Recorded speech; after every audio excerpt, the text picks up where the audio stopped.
If you manage social media for more than a handful of clients, you are likely spending hundreds of dollars a month on software subscriptions. For modern creators and agencies, a central scheduling tool is a requirement. Operating across 10 different platforms without a unified calendar is functionally impossible. But the massive platforms dominating this space have realized something lucrative. They can intentionally lock essential collaborative features behind aggressive paywalls. Need an internal approval workflow to check a junior writer's copy? Or a passwordless portal so your clients can review posts before they go live? You will have to upgrade your plan. They also restrict the raw number of team members who can log into the system, charging by the seat to increase the recurring cost. And they cap the total number of connected channels. If your client wants to add TikTok and Pinterest to their existing Meta accounts, you hit a hard ceiling. These bottlenecks aren't technical limitations. They are mathematical traps designed to force mid-sized teams into enterprise pricing tiers that often exceed $300 a month. Under the hood, platforms like Sendable, Hootsuite, and Buffer are API wrappers. They take your text, format it, and hand it over to Facebook or LinkedIn servers. They act as middlemen. Agencies are paying an enormous recurring premium for a user interface rather than for deep technological innovation. Brightbean Studio is an open-source, self-hostable alternative to platforms like Buffer and Hootsuite. Its core proposition is to connect directly to the first-party APIs yourself, eliminating the aggregator entirely. This diagram shows the deployment sequence.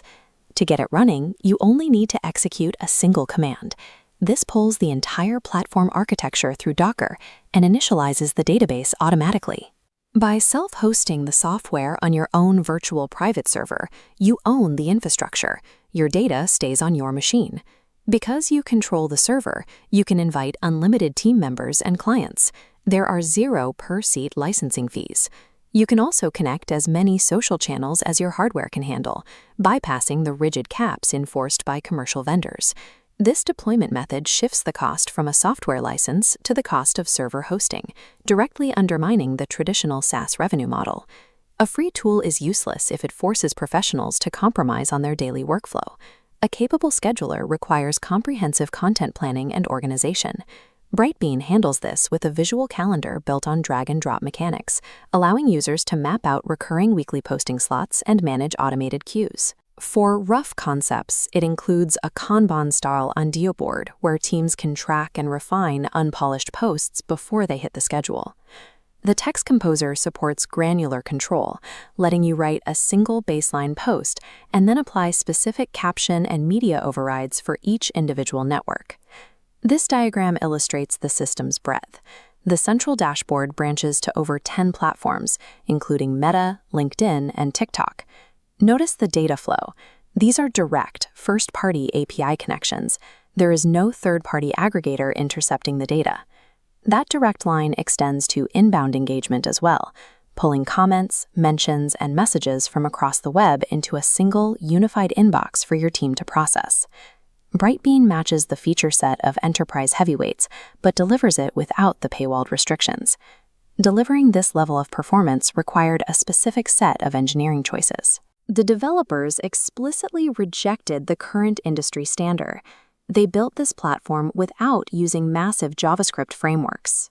This map represents a standard React single-page application.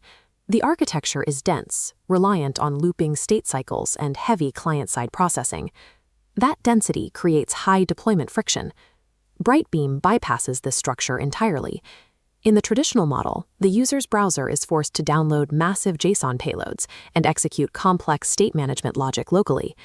Over time, this complexity often leads to over-engineered applications that require large specialized teams just to maintain basic functionality. There is a growing framework fatigue across the engineering sector. Developers are actively looking for ways to escape this bloat. Building a competitive, fast web application no longer requires following the single-page application trend. Instead, Brightbean operates on a streamlined and efficient tech stack. The backend relies on Python and Django, a foundation that has reliably powered web applications for nearly 2 decades. This diagram shows the differentiator, HTMX. The Django backend processes core logic and uses HTMX to deliver the frontend. Notice the delivery. The server transmits precise HTML fragments that bypass client state managers entirely. This creates a fast, responsive experience that feels exactly like a single-page application, but without the traditional client-side overhead. They paired this with Tailwind CSS, ensuring the visual styling remains modern, modular, and easy to adjust. This combination of Django, HTMX, and Tailwind reduces the overall architectural footprint, making the entire codebase easier to read and maintain. This approach resonates with engineers.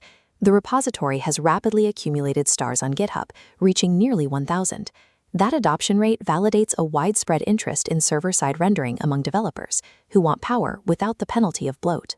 This architecture provides a specific operational advantage, allowing small teams to build and maintain complex web applications with minimal friction.